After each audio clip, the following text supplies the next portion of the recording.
अस्सलाम वालेकुम जी, कैसे हैं आप सब। मेरा नाम नताशा बिलाल है और मैं इस वीडियो में आप लोगों को बताऊंगी कि हम लोग किस तरह से डैशबोर्ड को यूज़ कर सकते हैं। वर्डप्रेस के डैशबोर्ड की समरी के बारे में बताऊंगी कि उसमें जो भी ऑप्शंस होते हैं हम उनको किस पर्पज़ के लिए यूज़ करते हैं। तो लास्ट वीडियो में मैंने आप लोगों को बताया था कि हम XAMPP के साथ किस तरह से वर्डप्रेस की कॉन्फ़िगरेशन कर सकते हैं, और आज हम उसी कॉन्फ़िगरेशन के बाद हम उसको लॉगिन करेंगे। लॉगिन करने के बाद हम देखेंगे कि कौन से ऑप्शंस हम किस पर्पज़ के लिए यूज़ करते हैं। तो वीडियो स्टार्ट करने से पहले मेरी रिक्वेस्ट है कि अगर आप मेरे चैनल पर न्यू है तो उसको सब्सक्राइब कीजिए, लाइक कीजिए, शेयर कीजिए और प्लीज़ कमेंट कीजिए। तो आइए हम स्टार्ट करते हैं। मैंने लास्ट टाइम भी बताया था कि जैसे ही हम लॉगिन डिटेल्स देते हैं उससे पहले जो है ना, अगर हम लोकल होस्ट पे बना रहे होते हैं अपनी वेबसाइट, तो उसके ज़रूरी होता है कि आपका ये जो XAMPP सर्वर है जो मैंने लास्ट टाइम इंस्टॉल करवाया था आप लोगों से, वो ओपन करना ज़रूरी होता है। और इसमें ये चीज़ ओपन करके रखनी होती है। उसके बाद इस पर डबल क्लिक करेंगे तो आपका जो MySQL वाला पेज है जहाँ पे हम लोगों ने डाटाबेस बनाया था, ये आप लोगों को ओपन होकर आ जाता है। ठीक है, तो इन दोनों को आप लोगों ने मिनिमाइज़ करके रख लेना है। फिर आपने अपना ब्राउज़र ओपन करना है। यहाँ आके ये, क्योंकि मैंने पहले से ये किया हुआ है, टाइम लगता है इसको थोड़ा सा ओपन करने में, लोडिंग लेता है, तो टाइम वेस्ट ना हो, तो इस वजह से मैंने पहले ही इसको ओपन करके रखा। लेकिन आप लोगों ने इस तरह से ही करना है कि यहाँ पे आप लोगों ने पाथ देना है, लोकल होस्ट लिख लेना है। ठीक है, और उसके बाद जो है ना आप लोगों ने यहाँ पे कर देना है / फिर उसके बाद जो है ना, ये देखिए ये नीचे, अगर आप लोग एक दफ़ा अपने प्रोजेक्ट को ओपन करते हैं तो फिर बार बार आपको नीचे सर्चिंग में ऑटोमेटिकली शो होना शुरू हो जाता है। तो आप इस पर जैसे ही क्लिक करेंगे तो देखिए ये लॉगिन वैसा ही ओपन होके आ गया है। ठीक है, जैसे मैंने यहाँ पे किया होगा ओपन। तो यहाँ पे आप यूज़र नेम और पासवर्ड वही देंगे जो आप लोगों ने कॉन्फ़िगरेशन के टाइम दिया था। यहाँ से आप लोग इसको क्या कर लेंगे, लॉगिन कर लेंगे। और मैं आप लोगों को यही प्रेफर करूँगी कि ये 2 दफ़ा जो है ना आप ओपन करके रखें, ताकि एक दफ़ा अगर आप लोगों ने वो किया हुआ है, मतलब एक दफ़ा आप लोग चेंजेस वगैरह कर रहे हैं तो दूसरे पे आप उसको अपडेट करके चेंजेस वगैरह देख सकें कि उसमें क्या क्या चेंजेस आए हैं, जिस तरह से मैंने किए हैं वैसे आई भी हैं कि नहीं। ठीक है, तो इसको मैं भी डिसमिस कर देती हूँ। ये हमारा डैशबोर्ड होता है और इसकी मैं एक एक फीचर्स के बारे में आप लोगों को बताऊंगी कि ये जो हमारा लेफ़्ट साइड पे ये जो शो हो रहा है, इसमें ये सारी चीज़ें हम किस पर्पज़ के लिए यूज़ करते हैं वेबसाइट को डेवलप करने के लिए। तो ये मैंने आप लोगों को बताया था कि ये PHP लैंग्वेज पे होता है, तो इस वजह से ये PHP पे ही है। और ये हमारा डैशबोर्ड ओपन है। यहाँ पे हम लोग क्लिक करेंगे या होम पे हम लोग क्लिक करेंगे तो हमारा ये डैशबोर्ड ही ओपन होके आ जाएगा। ठीक है, और इसमें जो इम्पोर्टेंट चीज़ होती है देखने वाली, वो ये होती है कि ये जो हमारी साइट हेल्थ स्टेटस है, ये हमारे यहाँ पे गुड शो होना चाहिए। ठीक है, अब यहाँ पे देखें वो कह रहे हैं कि शुड बी इम्प्रूव्ड, किस लिए, क्या क्या मिस्टेक्स हैं इसमें, ये हम देखते हैं। वो कहते हैं कि इसमें जो 6 आइटम्स है ना, उसको देखने की ज़रूरत है कि उसमें क्या चीज़ आपने मिस्टेक की हुई है, ये इस तरह से। तो ये यहाँ पे जब हम लोग जाते हैं साइट हेल्थ स्क्रीन में, तो ये हम लोग को बता देता है कि हमारे क्रिटिकल इशूज़ क्या हैं, हम उसको किस तरह से इम्प्रूव कर सकते हैं। तो ये वो कहता है कि ये जो 3 है ना, ये आप लोगों को इम्प्रूव करने की ज़रूरत है। ठीक है, ये 3-4 तो पहला है इसमें you should remove inactive plugins. ठीक है, मतलब जो हमारे ऐसे प्लगइन्स जो इनएक्टिव हैं, जो हमारे काम नहीं आ रहे हैं, उनको क्या कर देना चाहिए, रिमूव कर देना चाहिए, यानी कि उनको डीएक्टिवेट कर देना चाहिए हम लोगों को, और डिलीट कर देना चाहिए। उसके बाद है कि आपके अगर थीम इस तरह के जो है ना इनएक्टिव हैं, तो उसको भी आप रिमूव कर दें। इसका क्या मतलब है कि थीम का भी मैं आगे जाके बताती हूँ इस वीडियो में, तो इसलिए आपको ये वीडियो पूरी देखनी होगी एक एक चीज़ जानने के लिए इसके बारे में, क्योंकि यही चीज़ फिर आगे हमारे काम आएगी कि हम किस तरह से इसको यूज़ करेंगे इन टूल्स को। तो यहाँ पे इनएक्टिव थीम का ये मतलब होता है कि कुछ लोग इस तरह करते हैं कि एक थीम अगर पसंद आता है, ठीक है, उस पर काम करते हैं, कुछ अर्से बाद अगर उसमें कोई जो है ना ड्रॉबैक्स आना शुरू हो जाते हैं या कुछ भी इस किस्म का, या उनको पसंद नहीं आता, या फिर उनके क्लाइंट को अगर पसंद नहीं आता, तो फिर वो क्या करते हैं, उसको डीएक्टिव कर देते हैं, डिलीट नहीं करते। ठीक है, और जो है ना एक और थीम इंस्टॉल कर लेते हैं और उस पर काम करना शुरू कर देते हैं। ठीक है, अगर वो भी पसंद नहीं है तो फिर तीसरा थीम इस तरह से कर लेते हैं, डीएक्टिव तो करते हैं लेकिन उनको डिलीट नहीं करते। ठीक है, तो इसलिए बेहतर है कि वो चीज़ें जो आप यूज़ नहीं कर रहे अपनी वेबसाइट पे, उनको ख़त्म कर दें, ताकि आपकी जो वेबसाइट है उसका जो लोडिंग है वो भी ज़्यादा ना बढ़े और अच्छी तरह से स्मूथली आप लोगों की वेबसाइट चले। ठीक है, तो ये चीज़ें जैसे ही आप लोगों को ऐसी चीज़ें जो यूज़ नहीं कर रहे हैं उनको अगर आप डिलीट कर देंगे तो ऑटोमेटिकली ये एरर्स रिमूव हो जाएंगे और आपकी जो साइट हेल्थ है वो गुड शो होना शुरू हो जाएगी। 1 और मोर रिकमेंडेड मॉड्यूल्स आर मिसिंग। ठीक है, तो ये वो कहता है कि अगर आपके कोई चीज़ मिसिंग है जो बहुत ज़्यादा इंपॉर्टेंट है, ठीक है, जो आप लोगों को यूज़ करनी चाहिए। हाँ, जैसे हमने अपनी इस वेबसाइट में अभी तक कुछ नहीं बनाया, ना हमने इसमें मेन्यूज़ वगैरह बनाया, ना हमने कोई प्लगइन इसमें इंस्टॉल किया, तो वो चीज़ें वो कहते हैं मिसिंग है, वो चीज़ें हम लोगों को इसमें डालनी पड़ेंगी। जैसे हम डालेंगे तो ये ऑटोमेटिकली रिमूव हो जाएगा। Your website does not use HTTPS। अब HTTPS क्या होता है? HTTPS और HTTP ये दोनों थोड़ी सी डिफरेंट चीज़ें हैं। मैं इसका भी आप लोगों को बता देती हूँ कि क्या डिफरेंस है। HTTP बेसिकली ये होता है कि जैसे ही हम कोई भी वेबसाइट ओपन करते हैं, जैसा कि मैं यहाँ पे कर लेती हूँ कोई भी वेबसाइट, ये देखें, ठीक है, ये वेबसाइट मैंने ओपन की और यहाँ पे देखिए आप लोगों को शो हो रहा है HTTPS, ठीक है, और यहाँ पे एक छोटा सा लॉक शो हो रहा है आप लोगों को। इसका क्या मतलब होता है? इसका मतलब ये होता है कि HTTPS जब हम लोगों को शो होता है तो इसका मतलब होता है कि आपकी जो SEO है वो बहुत अच्छी की हुई है, ठीक है, और आपकी वेबसाइट जो है ना वो सिक्योर है। लॉक का मतलब होता है कि आपकी वेबसाइट सिक्योर है और आपकी जो SEO है वो बहुत अच्छी की हुई है, तो इसलिए यहाँ पे हमें HTTPS शो होना शुरू हो जाता है, ठीक है। कुछ वेबसाइट्स ऐसी होती हैं जहाँ पे ये लॉक नहीं होता, ऐसे सर्कल होता है और बीच में एक डॉट या फिर एक्सक्लेमेशन मार्क वगैरह दिया हुआ होता है, तो और साथ में लिखा होता है सिर्फ HTTPS नहीं होता, तो उसका मतलब होता है आपकी वेबसाइट रैंक नहीं कर रही गूगल पे, आपकी वेबसाइट की SEO अच्छी नहीं की हुई, तो ये चीज़ें होती हैं। क्योंकि इसकी वेबसाइट टॉप पे रैंक कर रही है, तो इस वजह से मैंने आप लोगों को इससे एग्जांपल दी है, तो ये इसलिए यहाँ पे HTTPS शो कर रहा है। तो ये डिफरेंस होता है HTTP और HTTPS में। तो ये इसलिए क्योंकि हमने अपनी वेबसाइट पे अभी कुछ काम नहीं किया इस टाइम में, जो मैंने आपको लॉगिन ओपन करके दिखाया हुआ है डैशबोर्ड पे, तो इसलिए यहाँ पे वो कहता है कि इसकी HTTPS नहीं यूज़ किया आपने, क्योंकि हमने अभी इस पर काम नहीं किया। जैसे जैसे इस पर काम करेंगे, हम पेजेस बनाएंगे और पोस्ट वगैरह क्रिएट करेंगे, प्लगइन्स थीम वगैरह ये सब कुछ करेंगे, मेन्यूज वगैरह, ऑटोमेटिकली जो है ना ये ख़त्म हो जाएगा एरर। लेकिन एक और चीज़ मैं बता दूँ, देखिए ये मैं इस जो है ना आपको इस चीज़ की बात कर रही थी कि जहाँ पे लॉक नहीं बना होता तो वहाँ पे ये मार्क दिया होता है, तो इसका मतलब होता है कि आपकी वेबसाइट जो है ना वो उसकी SEO नहीं की हुई, वो रैंक नहीं कर रही इस तरह से। लेकिन आप लोगों को बता दूँ कि जो लोकल होस्ट में हम लोग बनाते हैं ये हमें शो हो रही होती है, वो पब्लिश नहीं होती, ठीक है, क्योंकि ये हम बैक एंड पे बना रहे होते हैं, हमने डोमेन और होस्टिंग परचेज नहीं की हुई होती। जैसे ही हम लोग अपनी इस वेबसाइट को बनाने के बाद कुछ लोग इस तरह से करते हैं कि अपनी वेबसाइट को लोकल होस्ट पे बना लेते हैं, फिर जैसे ही वो डोमेन और होस्टिंग बाय करते हैं तो फिर उसको फ़ौरन से पब्लिश कर देते हैं, क्योंकि वो नहीं चाहते कि थोड़ा थोड़ा करके उनकी वेबसाइट पब्लिश हो, इसलिए। लेकिन थोड़ा सा पहले बना लेते हैं, उसके बाद डायरेक्ट जो है ना पूरी की पूरी वेबसाइट एक ही दिन में वो पब्लिश कर देती हैं। तो इस तरह से भी कर सकती हैं। तो जब लोकल होस्ट पे काम करते हैं तो यहाँ पे फिर तब HTTP या HTTPS हमें शो नहीं होता, हमें उसके बजाय लोकल होस्ट यहाँ पे नज़र आ रहा होता है, क्योंकि हम बैक एंड पे सर्वर पे काम कर रहे होते हैं, तो ये वजह होती है, ठीक है। तो इस वजह से ये यहाँ पे एरर दे रहा है और कोई मसला नहीं होता। तो बैक जाते हैं। ये आई होप आप लोगों को ये समझ आ गया होगा साइट हेल्थ के एक एक चीज़ के बारे में। उसके बाद ये देखें अपडेट्स में होता है कि अगर आपके कोई भी प्लगइन्स, ठीक है ना, ये देखें यहाँ पे प्लगइन के आगे भी ये रेड सर्कल दिया हुआ है, उसमें भी वन है कि अगर आपके जो है ना थीम या फिर प्लगइन्स में अपडेट आई हुई है तो आप उसको ज़रूर अपडेट कर लें, ठीक है। जैसे मैं अगर इस पर क्लिक करती हूँ तो ये मुझे बताएगा कि आपको क्या क्या चीज़ अपडेट करने की ज़रूरत है।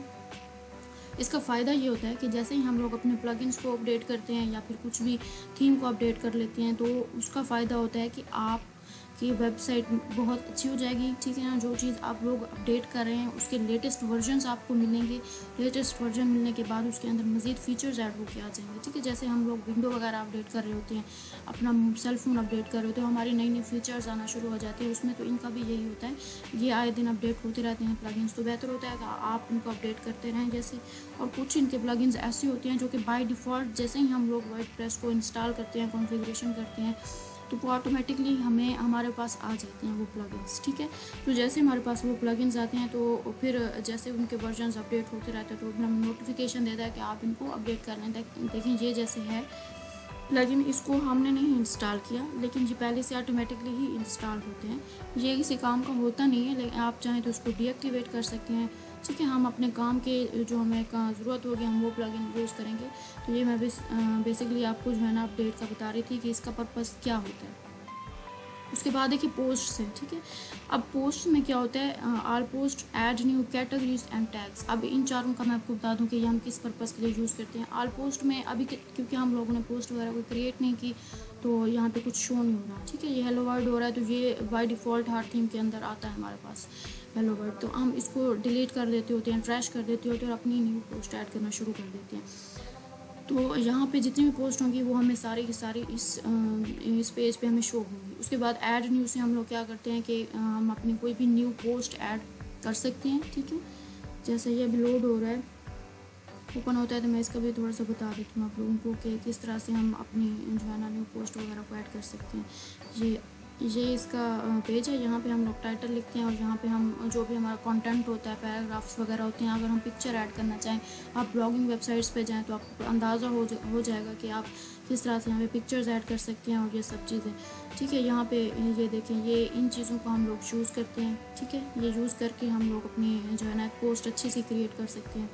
ये भी मैं आप लोगों को बताऊंगी कि कैसे जो है ना कर सकते हैं। तो अभी हमारा आज का जो टॉपिक है वो यही है कि डैशबोर्ड की समरी के बारे में मैं आप लोगों को बताऊं। इसके बाद है कैटेगरीज। ठीक है, कैटेगरीज अब क्या होती हैं, ये मोस्ट इंपॉर्टेंट जो है ना टॉपिक है कि कैटेगरीज जो है ना पोस्ट में कैटेगरीज होती हैं, पेजेस में कैटेगरीज नहीं होती। और क्यों नहीं होती, इसका भी एक बहुत बड़ा रीज़न है कि पोस्ट में हम कैटेगरीज इसलिए यूज़ करते हैं क्योंकि हम लोगों ने अलग अलग करना होता है, यानी कि हम लोगों ने अलग अलग अगर सेक्शंस बनाने होते हैं, जैसे कि एक पोस्ट हमने 2 पोस्ट हम क्रिएट कर रहे हैं टेक्नोलॉजी के हवाले से और 2 पोस्ट हम क्रिएट कर रहे हैं किसी भी मेडिकल फील्ड के हवाले से, तो अगर हम मिक्स कर देंगे, ठीक है, हम कैटेगरी नहीं बनाएंगे, एक ही पेज पे ये सब कुछ आ रहा है, तो जो व्यूअर होते हैं उनको फिर अच्छा नहीं लगता, उन पे अच्छा इंप्रेशन नहीं पड़ता कि ये सारी चीज़ें मिक्स हो रही हैं, कौन सी कैटेगरी। अगर वो सर्च भी करना चाहता है कि टेक्नोलॉजी पे कितनी हमारी जो है ना बनी हुई है पोस्ट और मेडिकल फील्ड के हवाले से कितनी पोस्ट बनी हुई है, तो उनको पता भी नहीं चलेगा कि और उस पर अच्छा इंप्रेशन नहीं पड़ेगा। तो इस वजह से हम इस चीज़ को कैटेगराइज कर लेते हैं कि ये वाली हमारी पोस्ट इस कैटेगरी में आनी चाहिए और ये वाली पोस्ट हमारी इस कैटेगरी में आनी चाहिए। तो वो फिर इस तरह से इंप्रेशन भी अच्छा पड़ता है, उनकी सर्चिंग भी अच्छी आराम से हो जाती है और आप लोगों को भी फ़ायदा हो जाता है जब आप लोग न्यू पोस्ट वगैरह ऐड करते हैं, क्रिएट करते हैं। तो ये चीज़ मोस्ट इंपॉर्टेंट होती है पोस्ट के हवाले से। अब ये चीज़ पेजेस में नहीं होती, ये देखें पेजेस में नहीं है ये चीज़ें, ना ही टैग्स हैं और ना ही कैटेगरीज है। तो ये कैटेगरीज पेजेस में इसलिए नहीं होती क्योंकि जो हमारे पेजेस होते हैं वो हमारे पेजेस स्टैटिक होते हैं। ठीक है, उनमें किसी किस्म की टाइम फ्रीक्वेंसी की ज़रूरत नहीं होती। ठीक है, इसका मतलब ये है कि आप लोगों को कैटेगराइज करने की ज़रूरत नहीं होती। आपका अगर एक पेज होम का है तो ठीक है, लोगों को पता है कि इस पेज में आप लोगों की बेसिक इन्फॉर्मेशन होगी, आप लोग क्या सर्विसेज प्रोवाइड कर रहे हैं वो होगी, आपकी पूरी जो वेबसाइट बना रहे हैं उसकी एक किस्म की समरी आपके होम पेज पे होगी, क्योंकि फर्स्ट इंप्रेशन आपके होम पेज का ही पड़ता है, लोगों पे होम पेज ही ओपन होकर आता है। ठीक है, तो इस तरह से अगर अबाउट अस का बना रहे हैं तो उसका पता होता है लोगों को ये आपके बारे में है। ठीक है, आपका कितना एक्सपीरियंस है इस फील्ड में, आप कब से काम कर रहे हैं, ये चीज़ें होती हैं। कॉन्टैक्ट अस में आप लोगों को कॉन्टैक्ट फॉर्म होता है, आपका एड्रेस होता है, फ़ोन नंबर, ईमेल एड्रेस, ये चीज़ें होती हैं। तो इन चीज़ों को कैटेगराइज करने की ज़रूरत नहीं होती, ये चीज़ें हमारी स्टैटिक होती हैं, जबकि जो पोस्ट होती हैं वो हमारी डायनामिक होती हैं, वो हमारी चेंज होती रहती है, हम अपनी मर्ज़ी से उसको चेंज करते रहते हैं। तो उसके लिए कैटेगरीज बनाना बहुत ज़्यादा ज़रूरी होता है। ठीक है, किस तरह से कैटेगरीज बनाते हैं इंशाल्लाह मैं जब पोस्ट क्रिएट करूँगी तो तब आप उनको बताऊँगी। ठीक है, ये एक डिटेल टॉपिक है अलग से। इसके बाद टैग्स हम यूज़ करते हैं, तो टैग्स का भी देखें सेम ही आ गया जैसे हमारा कैटेगरी का आया था। टैग्स का बेसिकली क्या मतलब होता है कि ये हमारी चीज़ें एक बहुत इंपॉर्टेंट बात जो ब्लॉगिंग करते हैं जो लोग, उनको मैं बता देती हूँ कि टैग्स जो होते हैं उनके लिए बहुत इंपॉर्टेंट होते हैं। ठीक है, इवन आप यूट्यूब चैनल बनाते हैं तो उसमें भी हम लोग टैग्स यूज़ करते हैं कि किस लिए यूज़ करते हैं, ताकि आपकी जो वेबसाइट है या आपकी वीडियो है या आपका जो भी पोस्ट है, आपका ब्लॉग है, वो एक स्पेसिफिक टैग पे आपका रैंक करे। ठीक है, मतलब एक कीवर्ड आप लोग दे देते हैं, तो उस कीवर्ड को जैसे ही लोग सर्च करते हैं तो आपकी वेबसाइट उनको शो हो। ठीक है ना, या फिर उस कीवर्ड पे आप लोगों ने कितनी पोस्ट ऐड की हुई है, वो कीवर्ड आप लोग कितनी पोस्ट में यूज़ कर रहे हैं, तो ये चीज़ें टैग्स कहलाती हैं। तो टैग बहुत ज़्यादा इंपॉर्टेंट होता है। जैसे आपका टैग रैंक करना शुरू कर देता है तो उस टैग पे जितनी आपकी पोस्ट होती हैं वो ऑटोमेटिकली लोगों को शो होना शुरू हो जाती हैं। ठीक है, तो ये भी पोस्ट में होते हैं, ये पेजेस में नहीं होते। पेजेस में हम लोग जब एसईओ करते हैं तो वो फिर हम कीवर्ड्स ज़रूर उसमें यूज़ करते हैं, उस तरह से हम लोग उसकी रैंकिंग भी करवाते हैं। एक और इम्पोर्टेंट बात टैग्स के हवाले से ये है कि टैग्स जो है ना, इसको हमेशा हम लोग नो इंडेक्स रखते हैं। ठीक है, जबकि पूरी बाकी जितनी भी पोस्ट होती है उनका डाटा होता है, हम उनको इंडेक्सिंग में लाते हैं। टैग्स को नो इंडेक्स में लाना चाहिए हमेशा। अगर आप उसको इंडेक्स में कर लेंगे तो बहुत ज़्यादा प्रॉब्लम हो जाती है, क्योंकि मेरा ये पर्सनल एक्सपीरियंस भी है कि जब हम टैग्स को नो इंडेक्स नहीं करते, इंडेक्सिंग में लाते हैं, तो इस तरह से अगर आपने एक पोस्ट के लिए 3-4 टैग्स यूज़ किए हुए हैं, तो जैसे ही लोग अलग अलग उन टैग्स पे शो करते हैं, मतलब सर्चिंग वगैरह करते हैं, तो कभी कभी ऐसा होता है कि आपका वो टैग आपके कंटेंट में शो नहीं हो रहा होता। ठीक है, लोग बहुत डाल देते हैं टैग्स, 10, 20, 30 एक ही पोस्ट में डाल देते हैं। तो इतने सारे टैग्स जो है ना, आपकी एक पोस्ट जो 1000 वर्ड्स की है या 1500 वर्ड्स की, अगर उसमें वो टैग नहीं यूज़ हो रहा तो उसमें आप लोगों का एरर आ जाता है, पेज नॉट फाउंड। तो इस तरह गूगल जो है ना जब वो पेज शो करवाता है तो लोग जो सर्च कर रहे होते हैं उस टैग पे तो वो आपकी वेबसाइट पे नहीं आते फिर, ठीक है। तो ये अच्छा इंप्रेशन नहीं पड़ता, तो इसलिए टैग्स का हमेशा नो इंडेक्स ही रखना पड़ता है। ये इंडेक्सिंग नो इंडेक्सिंग का भी मैं मज़ीद आगे बताऊँगी कि हम पोस्ट को किस तरह से इंडेक्स करवाते हैं। इसके बाद है मीडिया।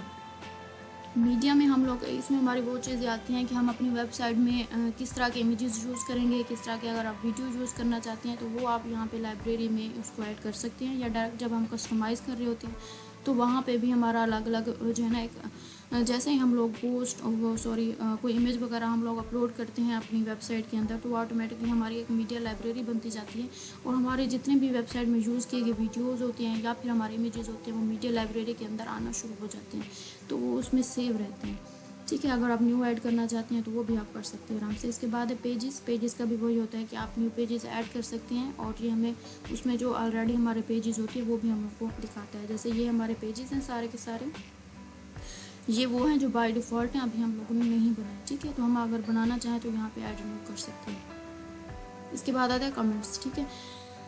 ये कमेंट्स हमारे जो होते हैं ये हमारी वेबसाइट अगर किसी को अच्छी लग जाती है, हमारा ब्लॉग किसी को अच्छा लग जाता है तो वो क्या करते हैं कि हमें कमेंट कर देते हैं नीचे कमेंट सेक्शन में। पोस्ट वगैरह में बेसिकली कमेंट्स किए जाते हैं। पोस्ट अगर किसी को अच्छी लगती है और हमारी रैंक करके गई होती है तो फिर वो नीचे कमेंट कर दे तो वो हमें यहाँ पे शो होते हैं। वो हमारी मर्ज़ी होती है कि हम उसको अप्रूव करें या हम उसका रिप्लाई करें, तो वो हम लोगों को यहाँ से करने होते हैं, ठीक है। अगर आप अप्रूव करना चाहते हैं तो फिर यहाँ पे जैसे ये अनअप्रूव है, ठीक है ना, अगर आपने अप्रूव करना है तो यहाँ पे अप्रूव पे क्लिक करेंगे तो फिर जो है ना ये वाला कमेंट आपकी वेबसाइट पे शो होना शुरू हो जाएगा। अगर आपको डिलीट करना चाहते हैं तो वो डिलीट भी कर सकते हैं। अगर आप उसका रिप्लाई करना चाहते हैं तो रिप्लाई करेंगी तो वो लोगों को भी शो होगा। तो ये कमेंट का होता है। इसके बाद अपीयरेंस जो कि बहुत ज़्यादा इंपॉर्टेंट सेक्शन है इसमें, ये इस डैशबोर्ड के अंदर। तो इसमें ये पहला देखिए थीम्स, ठीक है ना। तो हम ये भी मैं डैशबोर्ड की समरी बता रही हूँ। तो इसके बाद जब हम स्टार्ट करेंगे तो सबसे पहला काम यही होता है कि आप अच्छा सा थीम इंस्टॉल करें अपनी वेबसाइट के लिए, क्योंकि हमें उस थीम को लेके ही आगे चलना होता है। हमें उस थीम को देख के ही अपनी वेबसाइट बनानी होती है और थीम भी डिफरेंट वेबसाइट्स के लिए डिफरेंट होते हैं। मतलब अगर आप पोर्टफोलियो वेबसाइट बना रहे हैं तो उसके लिए आप बिज़नेस थीम नहीं यूज़ कर सकती, या अगर आप बिज़नेस वेबसाइट बना रहे हैं तो उसके लिए पोर्टफोलियो थीम नहीं यूज़ कर सकती, ठीक है। तो ये उसको किस तरह से हम लोगों ने कस्टमाइज़ करना होता है, ये कैसे देखना होता है, वो सब कुछ यहाँ से थीम से हम लोगों को पता चलता है। यहाँ से हम लोग उसको इंस्टॉल करते हैं। डायरेक्ट हम यहाँ पे भी इंस्टॉल कर सकते हैं, ठीक है। और जब आप इंस्टॉल कर रहे होते हैं, चाहे वो प्लगइन्स हो चाहे वो थीम्स हो, तो तब आपका इंटरनेट कनेक्शन बहुत ज़रूरी होता है। और कोशिश क्या करें कि आपका इंटरनेट तब थोड़ा सा फास्ट हो, क्योंकि इसमें ये मसला आ जाता है कि अगर आपका इंटरनेट फास्ट नहीं होगा तो फिर जो है ना आप उस थीम के या उस प्लगइन के कुछ फीचर्स मिस हो जाते हैं। जब वो मिस हो जाते हैं तो फिर आपका थीम या प्लगइन सही तरह से काम नहीं कर रहा होता और हम समझते हैं कि हमारा पता नहीं क्या हो गया, हमारी वेबसाइट ठीक तरह से जो है ना काम नहीं कर रही। तो वो तो अभी इस वजह से मसला होता है, क्योंकि हमारे जो भी फीचर्स होते हैं जब हम इन चीज़ों को इंस्टॉल करते हैं तो समझ लें वो एक पैक में होते हैं, और जैसे इंस्टॉल करते हैं वो पैक से बाहर आके हम लोगों को शो होना शुरू हो जाते हैं। तो वो कुछ चीज़ें जब मिस हो जाती हैं तो फिर वो ज़ाहिर सी बात है हम लोगों को शो नहीं होती। कस्टमाइज़ में हम लोग क्या करते हैं, अपने थीम को कस्टमाइज़ करते हैं, अपनी वेबसाइट को कस्टमाइज़ करते हैं। मतलब हम अपनी मर्ज़ी से उसको चेंज कर रहे होते हैं अपने पेजेस को, कि हमें जो चीज़ अच्छी लगती है हम उसको अपनी मर्ज़ी से एडिट कर रहे होते हैं। अब विजेट्स में ये होता है, इसका मैं आपको ओपन करके दिखा देती हूँ। जी हो गया, ठीक है। जो हमारा फुटर का सेक्शन होता है, जो हमारा लेफ़्ट साइड पे होता है, लेफ़्ट बार होता है या राइट बार होता है, वो चीज़ें जो होती है ना उनको हम लोग बोलते हैं कि वो हमारे विजेट्स हैं। ये क्योंकि हमारा बिल्कुल ही बेसिक थीम लगा हुआ है तो इसलिए यहाँ पे ये सिर्फ विजेट्स बेसिक ही यूज़ हो रहे हैं। जब हम थीम अच्छा वाला इंस्टॉल कर लेंगे, उस पर प्रॉपर काम करेंगे तो फिर बताऊंगी कि विजेट हम कौन कौन से यूज़ कर सकते हैं। कैटेगरीज अगर आप बना रहे हैं पोस्ट पे तो आपकी कैटेगरीज जो है ना उसको राइट साइड बार बेसिकली होता है। तो कुछ लोग लेफ़्ट पे भी शो करवा देते हैं, कुछ लोग राइट पे भी शो करवा देते हैं आपके जो होम पेज होता है उस पर, ताकि लोग जल्दी से वहाँ पर जो उनको जिस टॉपिक पर कोई भी पोस्ट चाहिए उस पर जल्दी से क्लिक करें सर्च करने की बजाय, और वो डाटा उनका आपका जो है ना उनको फ़ौरन से शो हो जाए। तो इस तरह से हम लोग कैटेगरीज जो है ना शो करवा देते हैं। हम लोग इमेज अगर कोई अट्रैक्टिव हमारी वीडियो है, हम चाहते हैं कि वो लेफ़्ट साइड बार पे हो, हम लोग वो वीडियो भी वहाँ पे अपलोड कर सकते हैं। इसी तरह से इमेज भी अपलोड कर सकते हैं, या अपना बायोडाटा लिखना होता है तो वो भी टेक्स्ट के फॉर्म में वहाँ पे थोड़ा सा लिख लेते हैं, ताकि लोग हमारे बारे में आके फ़ौरन पढ़ें कि भाई हमारा एक्सपीरियंस क्या है, हमारा बैकग्राउंड क्या है। ये हर किसी की मर्ज़ी होती है कि कौन कौन से विजेट्स क्या क्या चीज़ें अपनी वेबसाइट में शो करवाना चाहते हैं।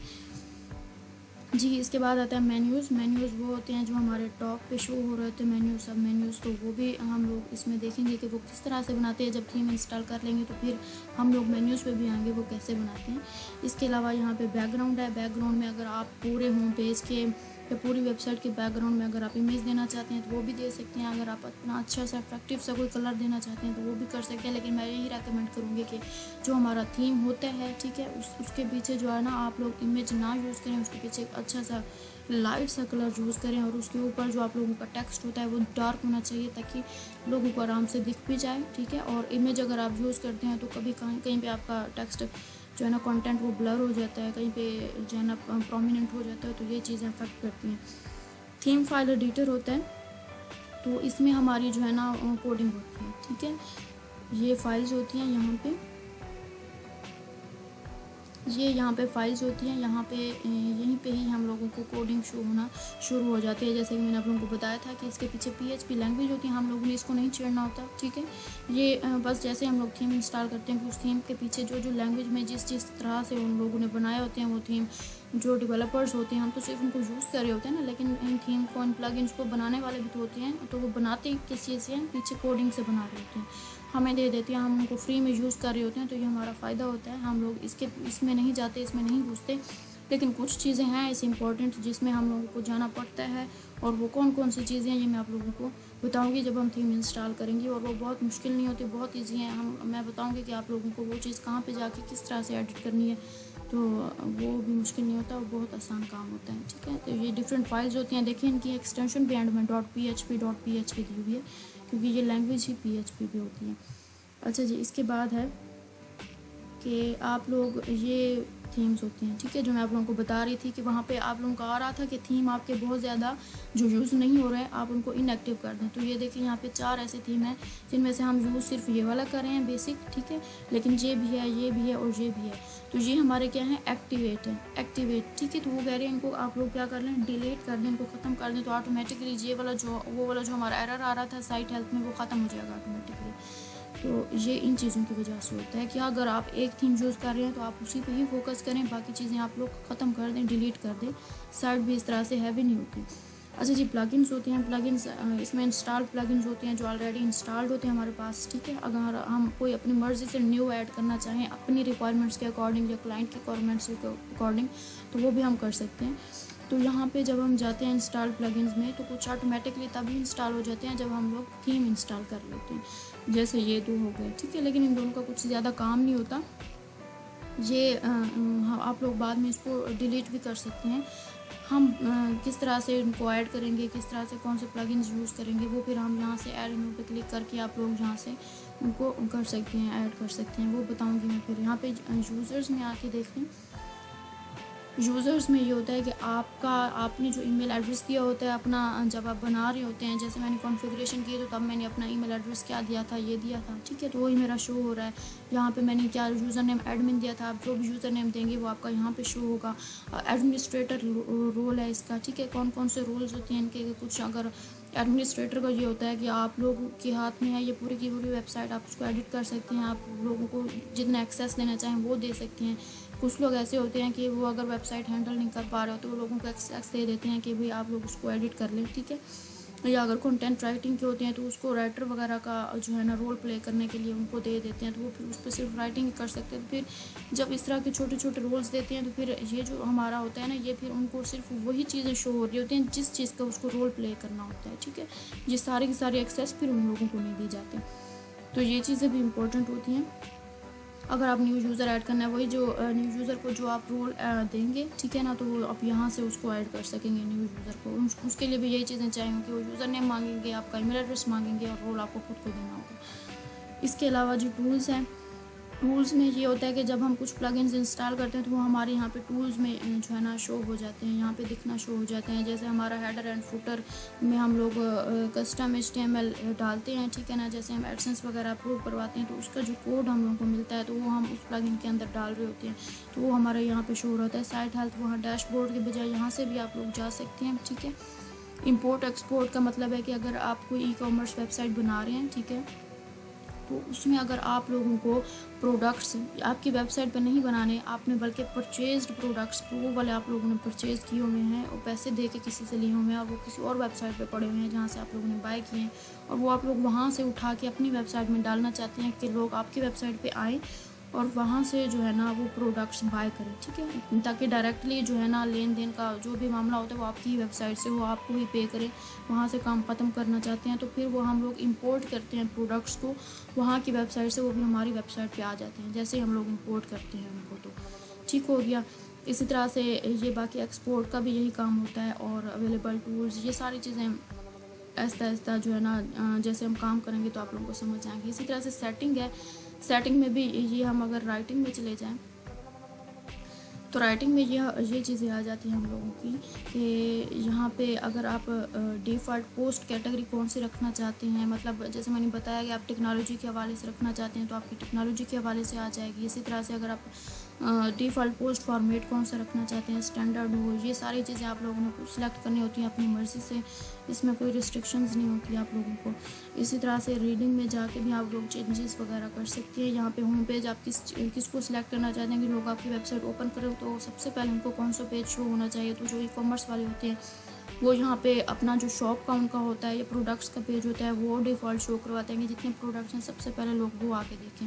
लेकिन जो बाकी दूसरी वेबसाइट्स होती हैं तो वहाँ पे वो होम पेज यहाँ पे शो करवाते होते हैं, पोस्ट पेज यहाँ पे वही शॉप वाला वो शो करवा रहे होते हैं, तो ये अपनी मर्ज़ी से आप लोग करवा सकते हैं। तो ये छोटी छोटी चीज़ें थी मैं जो आप लोगों को बताना चाह रही थी। ये सब कुछ एडिट करने के बाद आप यहाँ पर सेव चेंजेस करते हैं तो वो हो जाती हैं। तो नेक्स्ट इंशाल्लाह मैं बताऊंगी कि आप लोग थीम इंस्टॉल किस तरह से करते हैं, यहाँ पे इंस्टॉल किस तरह से करते हैं, या अगर आप लोगों का बाहर से लिया हुआ है तो उसको यहाँ पे अपलोड किस तरह से करेंगे, और इस तरह से मेन्यूज़ वगैरह किस तरह से बनाएंगे। तो प्रॉपर वर्किंग में बताऊंगी। ये चीज़ें जानना आप लोगों के लिए बहुत ज़रूरी थी प्रॉपर वेबसाइट पे काम करने से पहले, तो इन चीज़ों का आपने लाजमी देखना है, इनके बारे में सर्च करना है मज़ीद अच्छी तरह से कि ये चीज़ें आप लोगों को पता होंगी तो इनको अच्छी तरह से आप अपनी वेबसाइट में यूज़ कर पाएंगे जब आप बना रहे होंगे। तो नेक्स्ट वीडियो के लिए अल्लाह हाफिज़, थैंक यू सो मच।